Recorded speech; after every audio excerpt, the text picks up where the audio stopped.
의대 정원 확대 문제를 둘러싼 정부와 의료계 갈등이 길어지고 있는 가운데 내일부터는 의대 교수들의 사직이 시작될 가능성이 높습니다. 또 서울대병원과 서울 아산병원이 다음 주부터 주중 하루씩 외래 진료를 중단하고 휴진하기로 했습니다. 현재 병원 상황은 어떤지, 의료계와 정부 간 대화 물꼬를 트기 위한 조건은 무엇인지 자세히 알아봅니다. 전국 의대교수 비상대책위원회 최창민 위원장 전화 연결합니다. 위원장님 안녕하세요. 예, 안녕하세요. 어젯밤 의대교수 비대위 긴급총회가 열렸다고 들었습니다. 어제 총회에서 어떤 내용들이 본격적으로 논의가 됐습니까?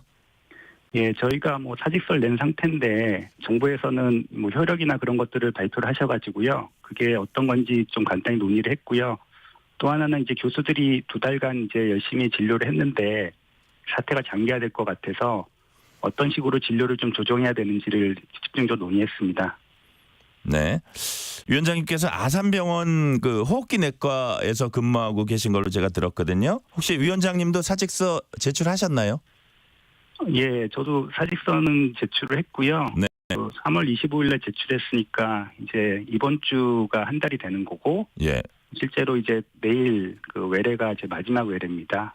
그럼 어떻게 되는 겁니까? 내일이 지나면? 그러니까 저희가 효력에 대해서 여러 가지 일이 있어서 잘 모르겠는데요. 저희는 상식적인 수준에서는 한 달이 지나면 효력이 된다고 알고 있어서 이제 일단은 환자는 이제 더 보지는 않는데 네. 다른 이제 업무를 좀 하고 있을 거고요. 네네. 실제로는 좀 너무 이제 단식도 많이 하고 지쳐서 좀 쉬게 되지 않을까 싶습니다. 네. 지금 너무 지쳤다, 피로감이 누적됐다 그렇게 제가 이해가 되는데요. 현재 병원 상황도 많이 어수선하겠어요? 병원 상황 좀 어떻습니까?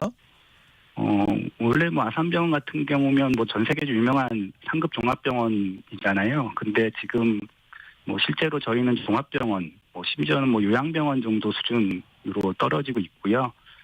신안을 안 보기 시작한 지도 좀 됐기 때문에 기존에 있는 환자들이 이제 나빠지고 그래서 또 응급실 오시고 그런 환자들이 많이 또 입원하셔서 중증도는 아주 높아져 있는 상태고요. 교수들이 이제 어떻게든 버티면서 지금 유지하는 그런 상황이라고 보시면 됩니다.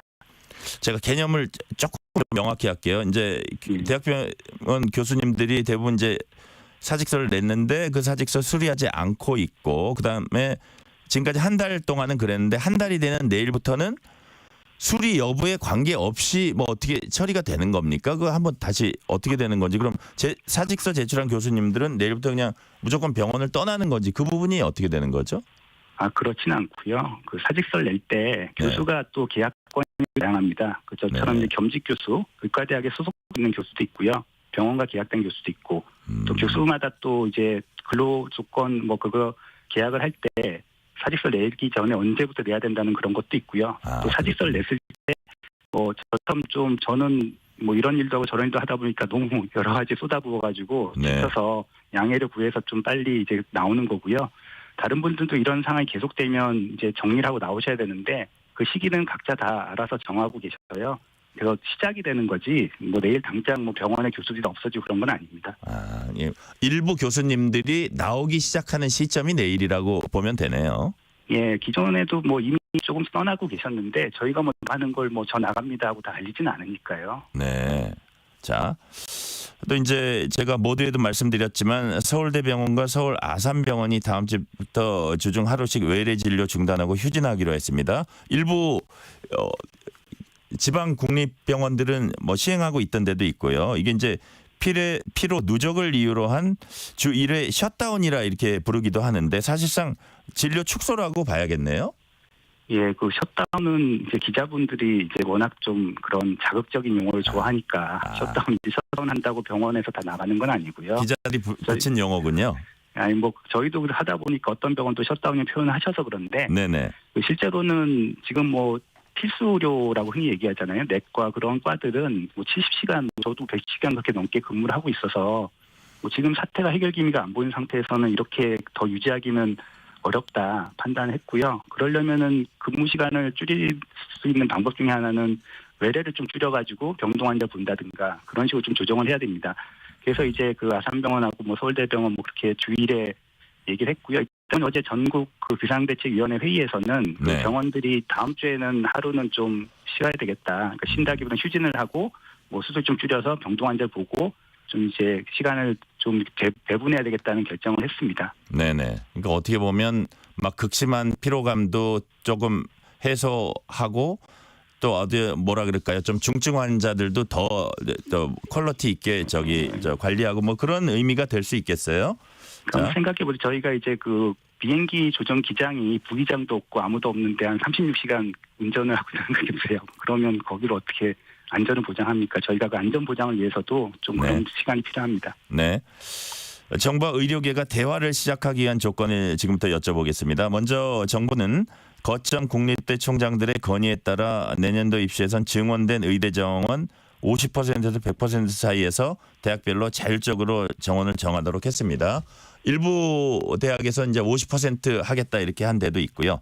한덕수 총리는 의료 공백으로 인한 피해를 방치할 수 없어서 과감한 결단이 필요했다면서 대학별 자율적 정원 결정이 대화의 단초가 되길 기대한다는 뜻을 밝혔습니다. 여기에 대해서는 어떤 입장이세요?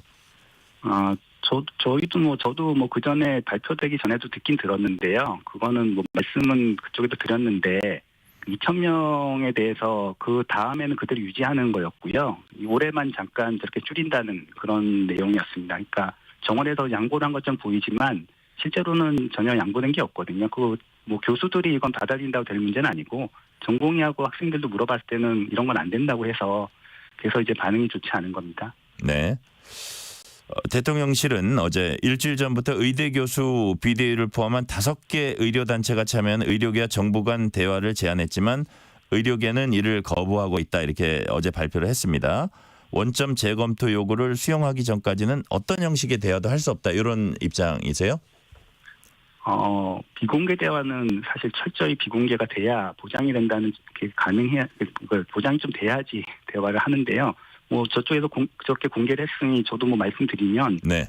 뭐 저는 지난주에 이제 한번 이런 형태의 대화가 있다라고 들었고 그때 뭐 제가 얘기한 거는 그러면 전공의들이 참여하냐 뭐 그래 전공의를 설득해 봐라 그 정도 얘기해서 뭐 결국은 전공의가 뭐 안 된다 그래서 그런 정도에서 끝났던 거고요. 뭐 비공개로 이렇게 공개 안 하고 하면 저는 얼마든 만날 생각은 있고 그 이후로는 연락받은 거 없습니다. 특히 대통령실에서는 저는 연락받은 건 하나도 없고요. 네. 뭐 보건복지에서 좀 받은 거, 뭐 2-3번 정도 받은 거밖에 없습니다. 그리고 뭐 비공개만 보장된다면 제가 만났다고 또 이렇게 공개하지만 않는다면 저는 얼마든 만나서 뭐 진짜 허심탄회하게 얘기할 생각은 있습니다. 네네. 자, 또 이제 정부는 곧 대통령 직속 의료개혁 특위 출범시키겠다 이렇게 발표를 했습니다. 의료계는 이 특위에도 참여하지 않겠다고 밝히고 있어요. 의료개혁 특위 구성에 문제가 있는 건가요? 아니면 이거 역시 어떤 원점 재검토가 수반되지 않아서 그런 건가요? 그러니까 원점 재검토는 기본적인 이제 입장이고 이제 그 의료개혁 특위 구성을 할 때는 저는 이제 2000년도에도 그 대통령 직속 특위에 들어가 본 적이 있거든요. 그때도 네. 의학분업 사태 때문에 그런 걸 했었는데 실제로 이제 특위 구성할 때 구성원이나 그런 것들이 꽤 중요합니다. 저희가 뭐 다른 위원회 같은 걸 봤어도 의사가 들어가도 뭐 여러 가지 그 표별이나 그런 게 벌어졌을 때 안 되는 경우도 많아서 그런 거에 좀 이렇게 상의를 하고 그렇게 구성이 돼야 되는 건데요. 그게 좀 없고 그러니까 참여하기 어렵다고 얘기하는 거고요. 뭐 그런 것들이 이제 좀 문제가 있다고 보고 있습니다. 네. 제가 이제 위원장님 인터뷰를 이렇게 좀 검색을 해보니까 의대 증원 절차 중지해야 대화할 수 있다. 이게 이제 기본 입장인 것 같아요. 그러니까 사실 지금 이렇게까지 된 상황에서 정부도 그 의사 늘어나는 게 근거가 있고 합리적이라고 얘기하고 저희 의사들도 의사의 재분배, 의료 재분배 문제지 의대 증원 필요 없고 의사 증원은 필요 없고 뭐 오히려 줄여야 된다는 얘기도 있고 그런 다양한 얘기가 있는데 네. 지금은 일단은 너무 이렇게 서로 감정 싸움이 되고 막 진행이 되고 있잖아요. 지금 정도면 좀 멈춰봐야 되지 않을까. 멈추고 자신이 있다면 서로 얘기해서 논의해가지고 뭐 내년에 좀 더 한다고 해도 그렇게 크게 다르진 않는데 예. 계속 감정 싸움만 되고 있으니까 저는 이제 좀 한번 멈추고 얘기를 해보자. 멈추면 저희가 좀 더 다시 돌아보고 좀 이 의료 사태를 잠깐 수습해 놓은 다음에 그 다음 또 정원을 논의해서 맞으면 늘릴 수도 있고요. 뭐 아니면 멈출 수도 있고 줄일 수도 있고 그런 거니까요. 그런 것 때문에 자꾸 중지라는 말을 썼습니다. 자, 이면택 의협 차기 회장 당선인은 조기용 복지장관과 박민수 차관, 김윤 비례대표위원 당선인을 사퇴 해결의 걸림돌이다 이렇게 지목했습니다. 위원장님도 이들의 사퇴 혹은 경질이 대화 시작이 조건이라고 보신지. 근데 이제 이런 조건들을 많이 붙이면 대화를 시작하기가 좀 힘든 측면도 있거든요. 어떻게 보세요? 저는 뭐 예전부터 계속 이런 사태를 봐왔는데요. 뭐 처음에 이제 워낙 저도 기분은 안 좋죠. 발표하고 언론에 할 때는 안 좋은 얘기 많이 하고 했는데 지금은 아까 말씀드린 것처럼 너무 급박한 상황입니다. 그 병원이 지금 무너질 상황인데 어쨌든 뭐 빨리 해결을 해야 되지 뭐 여러 가지 조건이 많아지는 거는 개인적으로는 별로 원하지는 않습니다. 대화는 시작해야 될 것 같아요. 한 발씩 양보하더라도 저희 제3자적인 입장 어떻게 보면 저도 국민의 한 명이니까 당사자일 수도 있는데 그런 생각이 좀 들고요. 자, 전공의들이 병원 떠난 사이에 교수님들이 초과 근무하면서 병원 지키고 계시지만 이마저도 한계 다다르고 있다는 얘기가 많이 나옵니다. 병원이 이 상태로 얼마나 더 버틸 수 있다고 보세요? 우리나라는 그 병원 운영 자체가 뭐 돈을 이렇게 쌓아놓고 운영하는 게 아니고 진짜 많은 환자를 보면서 이렇게 그렇게 해서 유지를 하는 거의 노동지작적 산업이거든요. 근데 이제 환자가 없고 그러면 인건비가 만만치 않고요. 그런 것들이 이제 뭐 병원 경영에는 그런 게 문제가 되고 교수들이 그럼 계속 진료를 보고 유지를 해야 되는데 말씀드린 것처럼 뭐 필수과들은 뭐 이제 80시간 근무를 하면 저희도 나이가 있으니까 당직 하루 하면 다음날 또 진료하고 그래야 되는데 그게 도저히 이제 체력적으로 불가능해집니다. 그래서 뭐 축소를 하면서 점점 줄여가면서 이제 운영을 하게 될 거고요. 그렇게 되면 이제 운영하지 못하는 그러니까 경제적으로 경영이 안 돼서 운영하지 못하는 병원도 나올 수도 있고요. 그래서 좀 아주 심각하다고 보시면 됩니다. 네. 아산병원은 이달 초에 40일 만에 500억 원 이상 적자 발생했다 이렇게 밝혔고요. 제가 최근에 연세대 관계자한테 들은 얘기인데 세브란스가 하루에 20억 원씩 손실이 난다고 합니다. 이런 상황에서 의사 외에 병원에서 종사하는 간호사, 임상병리사, 물리치료사 등 다른 직역도 이제 타격이 이게 계속 진행되면 불가피해 보이는데요. 뭐 이른바 최악에는 집단실직 우려까지 나오고 있습니다. 실제로 지금 상황 어떻습니까? 뭐 제가 뭐 자세히는 알긴 어렵지만 아산병 같은 경우는 참 많은 분들이 어쩔 수 없이 무급휴가를 가고 계시고요. 뭐 실제로는 뭐 신규로 채용해야 될 분들 그런 분들은 이제 채용이 멈췄고 뭐 더 지속이 되면 뭐 계약을 다시 안 하게 되면 새로 들어온 사람이 없을 테니까 좀 줄어들 거고요. 뭐 취약한 병원들은 아무래도 병원 자체가 이제 없어질 가능성도 있습니다. 의대생 교육도 걱정입니다. 상당수 의대들이 수업을 재개했다는 기사도 있지만 정작 학생들은 여전히 수업에 들어가지 않고 있다고 제가 들었거든요. 현재 학교 상황 어떤지 좀 설명을 해주세요. 네, 뭐 저희 다른 학교는 잘 모르겠는데 수업을 빨리 시작한 학교들은 지금 유급 상황에 처해 있을 거고요.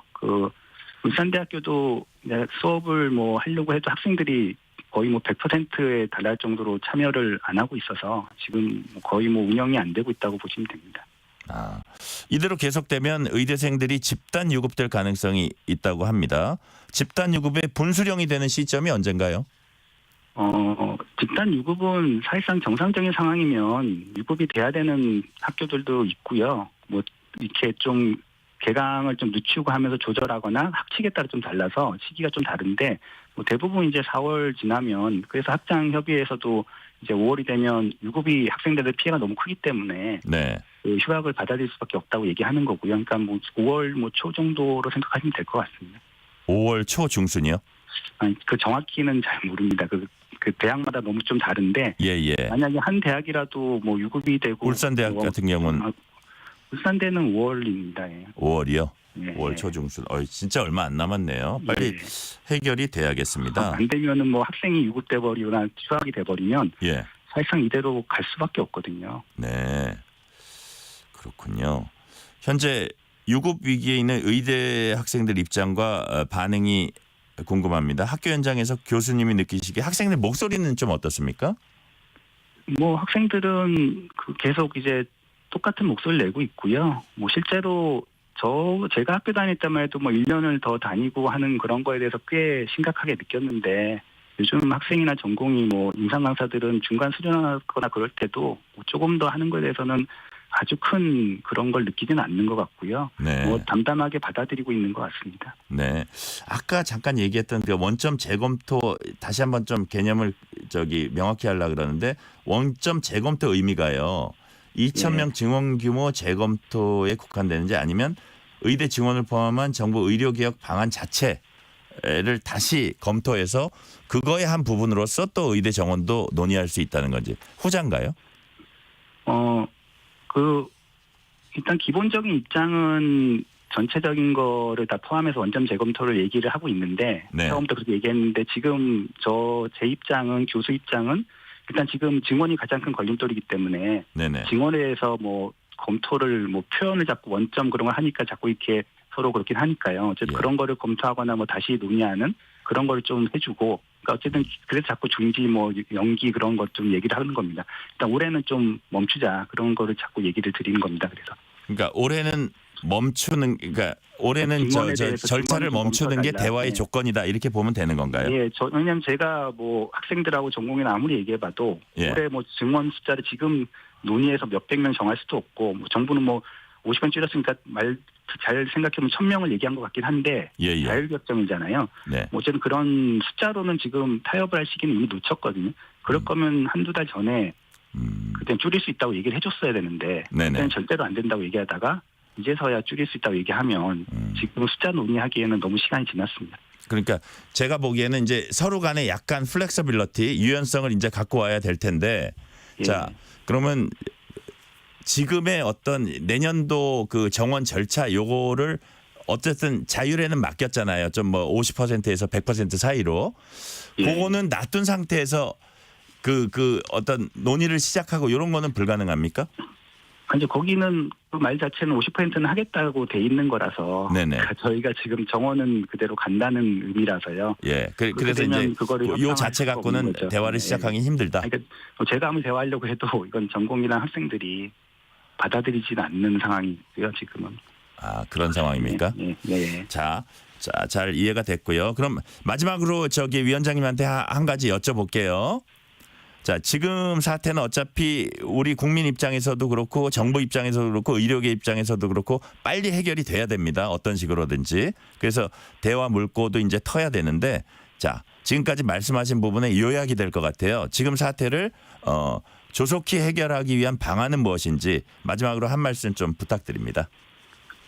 실제로 이제 병원에 오시는 환자분들은 전체 국민에 비해서 소수고요. 진짜 어렵고 힘든 환자분들이 지금 치료할 기회들이 시간이 지나면 점점 더 없어질 가능성도 많고 의료진도 끝까지 버텼지만 결국은 돌아오는 거는 이렇게 안 좋은 소리만 돌아오고 뭐 지금은 저희도 체력적인 한계나 여러 가지 때문에 어쩔 수 없이 이렇게 다 진료를 줄일 수밖에 없는 건데 네네.